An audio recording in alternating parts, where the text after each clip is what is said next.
welcome. My name is Carrie Thompson. Today I will be dedicating this episode of Have You Ever to all the women who have contacted us to tell their stories. They have shown so much bravery in coming forward that I want to honor them today. Before I start, however, I want to remind you that I am not a licensed therapist, counselor, or credentialed in any way. I am a survivor, and anything I may say on this show is learned from experience only. This show is in no way, shape, or form to be used in lieu of seeking professional help, and I urge you to do so if you feel that you need to seek help in any way. My only wish is to give you hope with this show and allow you to feel as if healing is possible. Any advice I give you will be no different than a conversation between friends. Now today again, we are focusing on the stories of our sisters. I know there are some of you who are going to ask, why do I need to sit here and hear these stories? I know there will be some who think that what we are doing is possibly depressing or even unnecessary. Trust me, I've heard it all. But I am here to tell you that people need to hear these stories. They need to be reminded that this could be the woman standing next to you, a best friend from high school, a coworker who still comes to work and never acts like anything is wrong. These women are all survivors. Women who have been betrayed, hurt, and still wake up every day and face the world with hope that it will get better. The first story I'm going to read from you is from one of our strict sisters, Rebecca. I am sharing my story because I have a goal in life to help as many people as I can to heal and move forward and fight the fight from their sexual traumatic experiences. I want people to know that I am healing and they can too. Now I feel I need to share it with anyone and everyone I can. I want to see this war on sexual abuse to come to an end. I want people to heal. I want people to never give up on themselves, even when others give up on them. I don't really have many memories, so for years I kept everything everyone ever gave me so I could see happy memories around me since I couldn't remember. I was a hoarder. I held onto anything happy I could because I could only remember the dark memories. The majority of my memories start in middle school. I don't remember much of my childhood. The memories I do have are the type of things you hear about in newspapers or on the news. My experiences never made it to the newspapers or the news. Maybe that's why people didn't want to listen to me every time I cried out for help. Was it because it didn't make the news? Let's start at the beginning. When I was about 4 years old, some neighbor boys molested me in their backyard. And then when I started kindergarten, I remember walking home from school every day in fear. They always followed me home saying things like, "Oh, you're so beautiful," and "Do you know how pretty you are? Want us to show you?" One day I ran home and I could hear them laughing. I ran into my mother's arms. She was on the front porch. She screamed and yelled at them, "You leave my daughter alone. Stay away from her." She had no idea what was really being done or why I was afraid of them. I can still hear their laughter in my head. When I was in the 9th grade, I started having more memories come to me about being sexually abused as a child by them and others. No one wanted to believe it. I was so scared I started sleeping on my parents' bedroom floor at night because I couldn't handle the memories and was scared. I started to cut back on food, starving myself, and then binging days later, eating all I could. That would carry on for years. High school came and I was excited. There was a guy who I thought was great. Little did I know, he was really full of darkness and that he would later on sexually abuse me, telling me it's what couples do. And I love you, so it's okay. Even though I felt it was wrong. I admit I made out with him a few times. Less than a month later, he raped me. I lied to my friends when they asked what happened. I tried to make myself believe it wasn't real and that I was crazy. Until I had a miscarriage. I was only a few weeks along. I wouldn't go into details how I knew. A few years later, an OBGYN asked me when I had miscarried. I had only told a few people. I had been pregnant after the rape and miscarried. I don't think I ever told my ex-husband about the miscarriage. High school was hell for me. When I started talking about it, no one wanted to believe me. The guy who I thought was so great went to church every Sunday. Why would anybody believe me? My parents put me in therapy. The therapist told me I had been in and out of therapy with her since I was 4 years old. I was a 4-year-old and not speaking. I was antisocial and disassociative.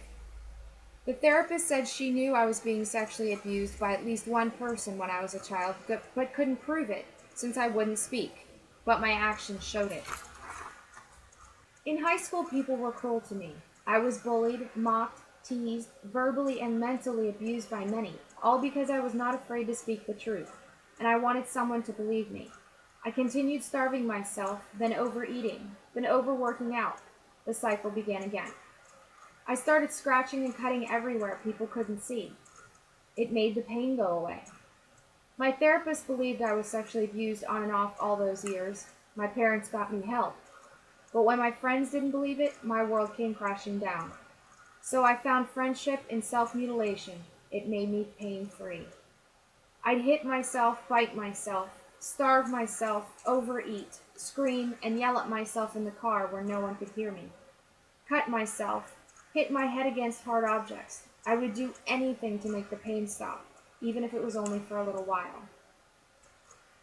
I transferred high schools because the school psychologist, my church leader, and this boy's church leader were both afraid he was going to hurt me in public if he had a chance. So I told no one of my transfer. I started fresh. I decided to help a student with a project for school so he could get a better grade. When I was leaving his house, he picked me up, threw me in a room, turned the lights out, slammed the door, and raped me.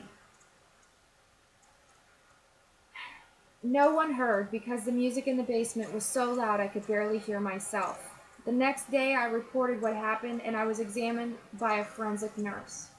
She said to me, "According to your bruises and injuries, you put up quite the fight. It looks like if you fought back any harder, he probably would have killed you. I'm sorry you went through this. Stay strong. You're going to be all right."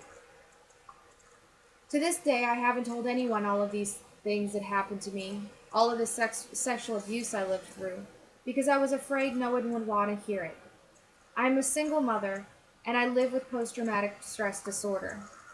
For over 7 years, I was on the wrong prescription because I kept being incorrectly diagnosed. I went off the medicine cold turkey in 2008 and then saw a psychiatrist. He diagnosed me with PTSD, and I already had ADHD most of my life too. Over the years, people have abandoned me, bullied me, verbally abused me, mentally abused me because of my behavior and words. I was left alone in the dark. All I wanted was a shoulder to lean on and someone I could cry to. Years later, I bumped into one of the boys that had raped me. I wrote him a note telling him that I had forgiven him of all his wrongs he had done to me, and he should forgive himself too, and that I had found peace. A few minutes later, he came back. His eyes were full of tears. He could barely speak, but he apologized to me. I could see he was hurting too. He had sorrow and pain. I showed him forgiveness through a hug and a smile and telling him to keep moving forward like I was. I haven't seen him since. Someone told me after that she had befriended him, and for years he cried himself to sleep, saying things like, "No one deserves to go through that, especially her." She told me he was full of sorrow and regret. I saw it for myself, and it helped me heal. Not one other person has apologized for sexually abusing me. In fact, I later on heard that one of the people who raped me went to jail later because he raped someone else. He didn't go to jail when he raped me because he was only 17. The last time, he was over 18. For years, I blamed myself. Over the years, I've battled with PTSD, ADHD, depression, anxieties, self-destructive behavior, being a hoarder, living in constant fear and paranoia. I was in and out of bad relationships, and the few good ones I had, I ran from. As a child, I learned sexual experiences weren't great at all. I have slept with more men than I can count on my fingers over the last 5 years because I felt I had no worth. I am in my 20s and terrified of the dark. I sleep with a nightlight. It took me over 20 years to be able to sleep with the door open without having a panic attack. I have many triggers for PTSD. Even though I am still full of hurt and pain, I keep moving forward because I am healing. About a month ago, I realized I am worth more than a one-night stand or the occasional hookup. I have found peace in weekly therapy, writing poems, songs, painting, yoga, meditation, reaching out to help others heal, being in nature, being with friends and family, spending time with my child and my dog. I have found many things to help me heal. I have won the battle because I am still breathing. Thank you so much, Rebecca, for telling your story. Next, I will be showing you a video sent from my sister and co-creator of Strict, Jess Loudermilk. She is a survivor of military sexual trauma.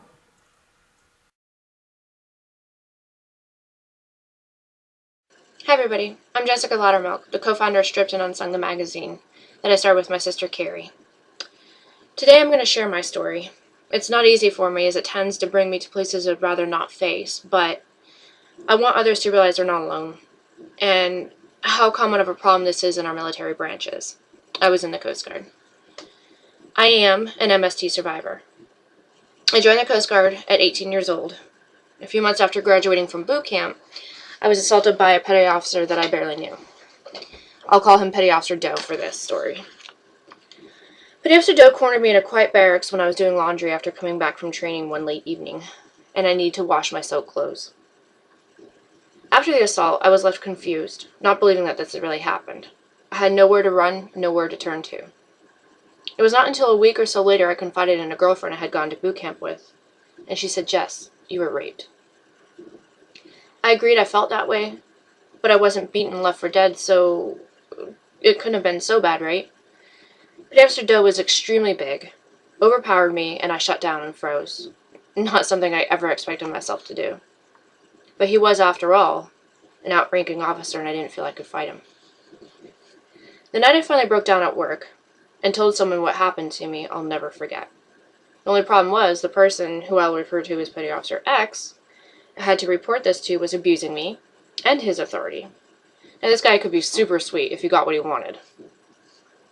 At this point, I had been date raped by a fellow coastie, worn down by Petty Officer X, who used to slam me up against the wall and berate me in front of other coasties, their answers being, well, it's just the way he is. Petty Officer X had come into my room one night after emotionally breaking me down for a while. I had given in. He left the room and I became ill. However, the physical and emotional abuse stopped. Work was actually tolerable. I told Petty Officer X it could not happen again, and the abuse started all over again. People not helping me. So now at this point, feeling completely broken, having all this happen to me in the span of months, I thought I couldn't take any more. So I reported the rape in the barracks, and Petty Officer X was furious that someone did this to me. I thought, really? Not much different from what he did to me, I thought to myself. That night, Petty Officer X came into my room and tried to console me, and took advantage of me all the while I was crying. Then he flipped out and figured, oh, I should probably leave her alone. So I had chosen to go ahead and press charges on Petty Officer Doe after two other females had said that he had assaulted them as well. Well, now I felt I really needed to stand up to this man, more for them than anything. I wished I never had. I was treated like the criminal until I finally broke, tears streaming down my face when they asked me, again, my story never changing, what had happened. I had explained in detail, over and over again, in 14 hours worth of interrogation altogether, and they finally realized that I was telling the truth. Petty Officer Doe was relieved from military duty, mainly because the investigation had caused him to uncover other illegal activity he was involved in, looking up porn on his work computer and just a bunch of ridiculous stuff. I was terrified of the fallout, but I stepped forward because I thought I was helping my other female service members. When it came time for them to testify, they decided not to. I wanted to kill myself to escape the judgment from people I worked with. It was a horrible feeling. I was expected to live in the barracks where the attack had taken place and eat in the same galley until I had asked for temporary duty somewhere else while he was being investigated. I wouldn't eat on my days off as to avoid him, and I was becoming ill. But Amsterdam was charged with a minimum due to no physical evidence because I took so long to get the nerve up to tell somebody and ask for help. His discharge became a general 6 months after his separation from the Coast Guard. A slap on the wrist, actually. Not even. I endured more assaults and harassment over 5 years of service, each time breaking my spirit more and more. Dealing with accusations from other service members that I made up the assault from Petty Officer Doe, the one I had reported officially, when I decided when more things happened, it was safer to keep my mouth shut. 2 days before I was retired from the Coast Guard, I went to see an ex-boyfriend who I still care for, but we were just friends and we were both dating somebody, so I was there with good intentions and I should be able to trust him, right? Well, 8 hours later, I woke up on his bed, him shaking me and telling me I had to leave. My skirt now was 2 sizes smaller than it was before, and he told me he washed it because I threw up on it. That should have been a red flag. I felt absolutely horrible. Sick. I staggered out, and he was looking so angry. I had no idea what happened. I went home and tried to use the bathroom and almost passed out from the pain. No, it couldn't be, I told myself. There's no way that something like this had just happened. 2 days later, I had to go to the doctor from complications. They saw the damage, the bruising on my neck, fingerprints on my body, and the tearing that I received. I was too sick to face this man, scared of what he would do to me, but I had to know what happened. I was so nervous. I called him and asked him if we had sex, and he denied it at first. Then finally said, well, yeah, it's vaginal sex. Well, right there I knew that he was lying to me, because at first he said nothing happened, and I was rectally assaulted, so he was obviously trying to skirt the issue. So I had asked him what happened and why there were marks on my body and handprints on my neck. And he told me that I fell under the toilet. I guess the toilet had hands. I don't know. I said this to him and he completely again denied anything. That was the last time I spoke to him, but I had confirmation I felt that I needed. He had raped me. I remember coming home with intense pain and again feeling that I was being strangled. Let me correct that. I remember coming to with intense pain and the feeling that I was being strangled, but I couldn't move to defend myself. I knew there was an evil side to him, but silly me never knew it was this bad. Looking back, I wish I stood up against him and pressed charges, but I was sure at that time that if I did, I would die. I couldn't handle it. Someone I cared for had almost killed me. Now, I gave you the condensed version. I spent years in the Coast Guard being harassed on a daily basis, which I'm sure many of you have also endured. I guess I could handle the fondling or the words. It wasn't as bad as previous things I had endured, and nearly not as bad as if I called them out on it. That was an incredibly painful experience in its own right. After all the stares and whispers behind my back were harder to endure, feeling like I was being raped over and over again. I had learned there was no protection. When I reported to my last unit 2 years after my reported assault, people heard I accused somebody of raping me. Really? And people wonder why I kept my mouth shut. They made it clear it was a way safer route. I had learned over the years, sadly, I was not alone, and some cases were even more horrific than my own. I dealt with shame. I should have felt harder, something. I now realize it's not true. Predators like that knew they could abuse their authority. And who were they going to believe, after all? I was a non-rank. They outranked me. Now, the person I was telling you about that would come into my room and abuse me at work, I did report him to authorities when I was being investigated on Petty Officer Doe's assault. But everybody at work, they questioned, and they stood up for him and said there's no way he would ever do something like that. No surprise there. After all, that's just the way he is, right? I want to help others know that they're not alone. I suffer from nightmares, depression, insecurities that my husband does not understand. But if I can help find healing for others and myself, I will help take back the power over my life, and others regain it in their own too. Thank you for listening. Bye. There are thousands of stories just like this that are needing to be told. Unfortunately, we're not able to share all the stories today that we've received. So I'll be reading one at the end of each show, each week. If you have or will be sending your story in, know that we will be telling it for you as soon as we can. Now, thought of the day. I personally have recently had some setbacks in my own healing process, which has caused for some questioning of my own techniques. I'm always one that believed that saying a mantra every day would help me get through the day, and I would do it before my feet hit the floor in the morning.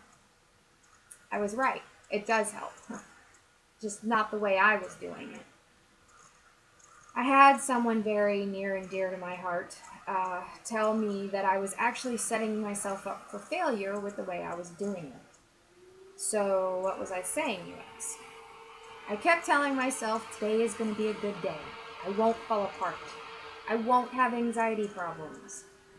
I will not have a bad day. Yeah, which was not a good thing. I would get so disappointed by the end of the day that I would completely just fall apart emotionally. Pretty much every day in the last couple weeks. Uh, it's very rare that I have a day without anxiety or pain, or a good day. So I was setting myself up for failure. He said, tell yourself you are going to have these problems, accept the fact that these things will happen, and embrace the nature of your anxiety. So, that's what I'm doing. It may not make things better, but it eliminates the disappointment I have in myself at the end of the day. I know that the more this happens, and the more I take the time to embrace it, I will find I will bounce back easier from days that usually cause me so much pain. So now I have a job for you. If you do not have one, find your mantra and share it with the world. What is the one thing that you tell yourself over and over again to get you through the day? And does it help? Let us know your thoughts and we'll discuss them next week. Also, questions from our audience. Please feel free to send me any questions that you may have so that I can answer them on my show. You can email them to wearestripped@gmail.com and I will answer them each week. Remember, I know what you're going through. I understand how difficult it can be to get up every day and to live the best of my ability. But I also know that it can get better. I have seen it, I have lived it, and even though it is short-lived due to triggers or bad days, those good days are worth living for again and again. Thank you, and good night.